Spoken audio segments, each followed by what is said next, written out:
ମୁଁ ସକାଳୁ ଉଠି ଦେଖ ତ ଆକାଶରୁ ବାଦଲ ମାନେ ବିତାଡ଼ିତ ହୋଇ ଆମ ଗାଁରେ ଆଶ୍ରୟ ନେଉଛନ୍ତି। ମୁଁ ତାଙ୍କୁ ଭଡ଼ା ଦେବାକୁ ପଡ଼ିବ।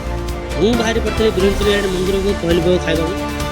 ସେଠି ପହଞ୍ଚି ପ୍ରଥମେ ଠାକୁରଙ୍କୁ ଦର୍ଶନ କରିବା ପୂର୍ବରୁ ମନ୍ଦିର ବିଷୟରେ କିଛି ଜାଣିନେବା। ଆମ ଗଞ୍ଜାମ ଜିଲ୍ଲା ଭୁବନେଶ୍ୱରରେ ଅବସ୍ଥିତ ବିରଞ୍ଚିନୀ ମନ୍ଦିର, ଯାହାକୁ ଓଡ଼ିଶାର ଦ୍ୱିତୀୟ ସୂର୍ଯ୍ୟ ମନ୍ଦିର ବା କାଠର କୋଣାର୍କ ବୋଲି କୁହାଯାଏ। ଏହା ରାଜା ଶିକର ଭଞ୍ଜଙ୍କ ଦ୍ୱାରା 1790 ମସିହାରେ ନିର୍ମିତ କରାଯାଇଥିଲା। ଆଉ ଏଠାକାର କାଠ ଖୋଦେଇ କଳା ସମସ୍ତଙ୍କୁ ଆକର୍ଷିତ କରିଥାଏ। ଆଉ ସ୍ଥାପତ୍ୟ କଳା ବିଷୟରେ କହିବାକୁ ଗଲେ ମନ୍ଦିରଟି ପଶ୍ଚିମ ଦିଗ ମୁହାଁରେ ଅଛି, ଯାହାଫଳରେ ସୂର୍ଯ୍ୟାସ୍ତ ସମୟରେ ସୂର୍ଯ୍ୟଙ୍କ କିରଣ ସିଧାସଳଖ ଠାକୁରଙ୍କ ପାଦରେ ପଡ଼ିଥାଏ।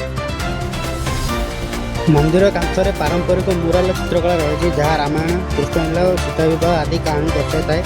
ଏହି ମନ୍ଦିରଟି ସୂର୍ଯ୍ୟ ମନ୍ଦିର ଭଳି ଏକ ରକ୍ଷାକାର ନିର୍ମିତ, ଯାହାକୁ 7ଟି ଘୋଡ଼ା କାନ୍ଧିବାର ଚିତ୍ରିତ। ମନ୍ଦିରର ମୁଖ୍ୟ ଦେବତା ହେଉଛନ୍ତି ଭଗବାନ ସୂର୍ଯ୍ୟ।